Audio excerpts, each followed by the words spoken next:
सो hi everyone, आप सभी का मेरे इस चैनल में स्वागत है। और आज मैं अपना थर्ड व्लॉग शेयर करूंगी जो है लगभग 6 या 7 के करीब हो रहे होंगे। तो इस टाइम क्या होता है ना कि इस टाइम दिन ढलता है और हम पूजा करते हैं। तो हमारी पूजा कंप्लीट हो चुकी है। तो चलिए मैं आप तो यहाँ पे मैं आपको अपनी मंदिर दिखा रही हूँ। ये लगभग 6 या 7 के करीब टाइम हो रहा होगा। यहाँ पे अंधेरा हो जाता है, बहुत जल्दी अंधेरा होता है। तो यहाँ पे पूजा कंप्लीट हो चुकी है। मैं अपने छोटे से अपने ठाकुर जी को दिखा रही हूँ और यहाँ ऊपर एक छोटे से गणपति बप्पा हैं जिन्हें मैं दिखा रही हूँ। इन्हीं को देख कर के मैंने मंदिर लिया था। चलिए अब हम रात का खाना बनाएंगे, उससे पहले हम दूध गर्म करेंगे। तो ये दूध मेरा फ्रिज में रखा था, इसकी वजह से ना दूध क्या होता है ना गाढ़ा हो जाता है। तो गाढ़ा होने की वजह से ना इसके लिए मुझे दूध इस तरीके से चम्मच से मैं चलाती हूँ ताकि दूध थोड़ा सा नॉर्मल हो जाए। तो ये इस तरीके से चला के हो गया है। तो अब हम क्या करेंगे ना, पता है मेरे बच्चे लोग आज सुबह से स्कूल से आए हैं, जब से बोले मम्मी भुट्टा भूज दो, भुट्टा भूज दो। तो ये मैं तो गैस पे भूजूंगी, लेकिन ये देखिए आप, ये मतलब कैसा है ना, बहुत छोटे छोटे दाने हैं और इनको अगर ज़्यादा टाइम तक भूजते हैं ना तो मतलब ये जल जाते हैं और इसका टेस्ट ख़त्म हो जाता है। तो अब मैं आज आपको ना तुरई का जो होता है मैं उसका दाल बना के दिखाऊंगी। मेरे बच्चों को इसकी सब्जी बिल्कुल पसंद नहीं है, तो मैं ना इसे दाल में डाल के बना के दूंगी तो उन्हें पता भी नहीं चलेगा कि मतलब ये सब्जी दाल में चली गई। तो अब आप देख रहे हैं ना मैं ये भी काम कर रही हूँ यहाँ पे, इन्हें भी भूजना है और प्लस मुझे सब्जी भी काट के रेडी करनी है। तो यहाँ पे आप देख रहे हैं ना मैंने थोड़ा टाइम के लिए रखा तो ये थोड़ा सा काला काला हो गया स्लो करके। तो अब मैं इसे नहीं रखूँगी, अब मैं इसको फास्ट करके ना फटाफट भूजूंगी ताकि ये जले भी ना और नरम, मतलब कैसा होता है ना ज़्यादा भूजते ना तो दाना कड़क हो जाता है और ये खाने में फ्लेवर अच्छा नहीं आता है। तो जब हम फटाफट भूजते हैं ना तो क्या होता है ना कि दाना नरम भी रहता है और ज़्यादा काला भी नहीं होता है।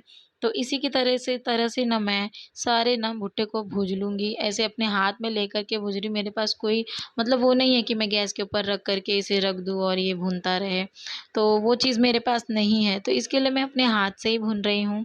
तो ये आप देख रहे हैं ना मैं घुमा घुमा के अपने, तो यहाँ पर आप देख रहे हैं मैं इसे घुमा घुमा कर हर तरफ से इसी तरीके से भूनूंगी। तो ये जल्दी जल्दी हो जाते हैं भून करके।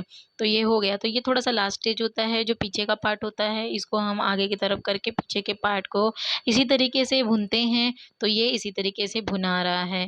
तो ये थोड़ा टाइम लगता है भुनने में, अगर हम स्लो करके रखते हैं तो जल्दी, मतलब थोड़ा टाइम लगता है और फटाफट भूनते हैं तो जल्दी हो जाता है। तो यहाँ पे देखिए ये हो रहा है, भुना रहा है। तो अब यहाँ पे ये भुन कर के रेडी हो गया। तो अब मेरे बच्चे क्या है ना पीछे खड़े हैं, मम्मी दो मम्मी दो मम्मी दो। तो ये रेडी हो गया है भुन करके, एक ही है तो ये दोनों हाफ हाफ करके खा लेंगे। तो मैं आपको दिखा रही हूँ कि अब इसे खाना है। तो चलिए अब हम तुरई को छीलेंगे। पहले हम तुरई को इसलिए छीलेंगे क्योंकि अगर इसको छीलेंगे नहीं ना तो इसका जो ऊपर का पपड़ी होता है ना बहुत ही कड़क होता है, और दाल में डालेंगे तो ये ना उसका मड़क मतलब कड़कपना जो रहेगा ना उसकी वजह से दाल अच्छी नहीं लगेगी। तो हम इसे पहले छील लेंगे, छीलने के बाद हम इसे वॉश करेंगे। तो अब हम इसे छील करके इसे कट करेंगे, इसे हमें सब्जी की तरह कट करनी है। तो कट करने के बाद हम इसे अब दाल में डालेंगे। तो पहले हमें इसे कट करना है, उसके बाद हमने दाल ली है। इसमें मैंने तुअर और मटर का दाल दोनों मिक्स करके रखा है। तो हम पहले इसे वॉश करेंगे। उसके बाद अब हम इसे एक कुकर में ले लेंगे। कुकर में लेने के बाद अब हम इसमें मटर दाल और जो तुअर का सब्जी मैंने काटा है उसे डालेंगे। उसके बाद इसमें हम लेंगे टमाटर, प्याज और हरी मिर्च। उसके बाद हम इसमें थोड़े से मसाले डालेंगे, इसमें डालेंगे हम हल्दी, उसके बाद डालेंगे इसमें ऑयल और लास्ट में डालेंगे नमक। तो इन सभी को डाल करके हमें कुकर का ढक्कन लगाना है। तो कुकर का ढक्कन लगा करके हम इसे गैस पे चढ़ा देंगे। तो इसी प्रकार से ये दाल बनती है, दाल अच्छी होती है। तो आपके अगर घर में कोई भी तुरई की सब्ज़ी नहीं खाता है तो आप इस तरीके से बनाकर दीजिए, पक्का आपके बच्चे बहुत ही पसंद करेंगे। और मेरे भी दोनों बच्चे नहीं खाते थे तो मैंने ये आइडिया लड़ाया, क्योंकि घर में जब सब्ज़ी आ जाती है तो उसे हमें बना कर के ख़त्म करना होता है। तो मेरे घर में मेरे हस्बैंड को ये सारी सब्ज़ियाँ, हरी सब्ज़ियाँ बहुत पसंद है। इसकी वजह से ना वो अभी फ़िलहाल थे नहीं, इसके लिए मैंने सोचा ना फ्रिज में पड़ा रहेगा मतलब नहीं है, इसके लिए मैंने दाल में डाल करके इसी तरीके से मैंने बना के दे दिया और बच्चे बहुत ही अच्छे से ये दाल खाए हैं और उन्हें बहुत ही पसंद आया है।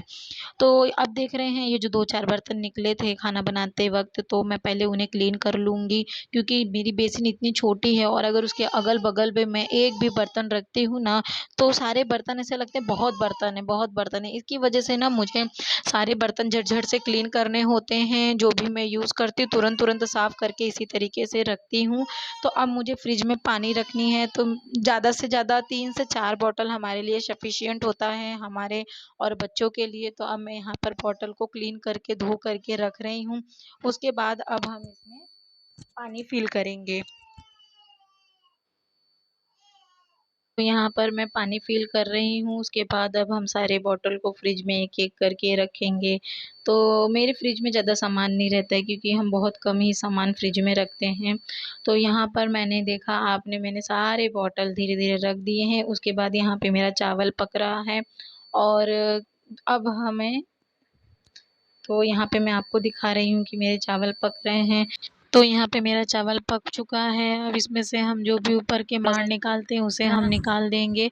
उसके बाद यहाँ दाल देखिए रेडी हो चुकी है। ये दाल ऐसी इतनी ही पतली होनी चाहिए, तब अच्छी लगेगी। यदि हम ज़्यादा गाढ़ा बना देंगे ना तो मज़ा नहीं आएगा। उसके बाद हम एक मैशर से लेकर के दाल को मैश कर देंगे। तो ऐसे हम धीरे-धीरे मैश करेंगे। तो जब ये मैश हो जाएगी ना बढ़िया तरीके से, तो ये दाल और अच्छी लगती है, क्योंकि अभी इसमें कैसा है ना, कड़क थोड़ा-थोड़ा जो होता है ना, खड़ा-खड़ा है। तो अब हम इसी तरीके से मैशर से ले करके इसे हम मैश कर देंगे। तो ये मैश हो चुकी है, तो अब हम इसे ढक देंगे।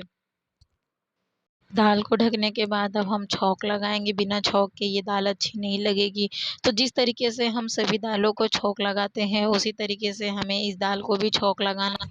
तो यहाँ पर मेरा खाना रेडी हो चुका है और अब हम खाएँगे। तो यहाँ पे आप देख रहे हैं हम दोनों बच्चे और मैं, हम तीनों एक साथ ही खाना खाते हैं। तो वो जल्दी ना खुद के हाथ से नहीं खाते। तो ये खाना रेडी हो चुकी है, तो आइए आप सभी मेरे साथ ये खाना खा लीजिए और टेस्ट करके बताइए कैसा बना है।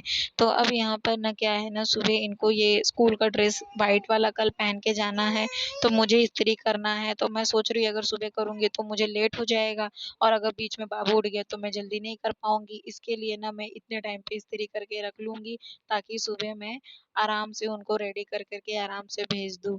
तो इस तरीके से मेरा डेली रूटीन होता है, मैं काम करती हूँ अपना। और आप देख रहे हैं ना बगल में बच्चे का पैर दिख रहा है, तो यहाँ पे ना ये जग रहा है। तो बाकी दोनों बच्चे सो चुके हैं और ये जग रहा है, तो मैं इसे यहाँ पे उठा ले आई हूँ, इसे ज़मीन पे लेटाई हूँ नीचे कुछ बिछा कर के, क्योंकि अगर ये बेड पे रहेगा ना तो ऊपर से ये बेड पे से नीचे गिर जाएगा और मुझे पता नहीं चलेगा। तो प्लीज़ लाइक, सब्सक्राइब और शेयर करिए मेरे वीडियो को।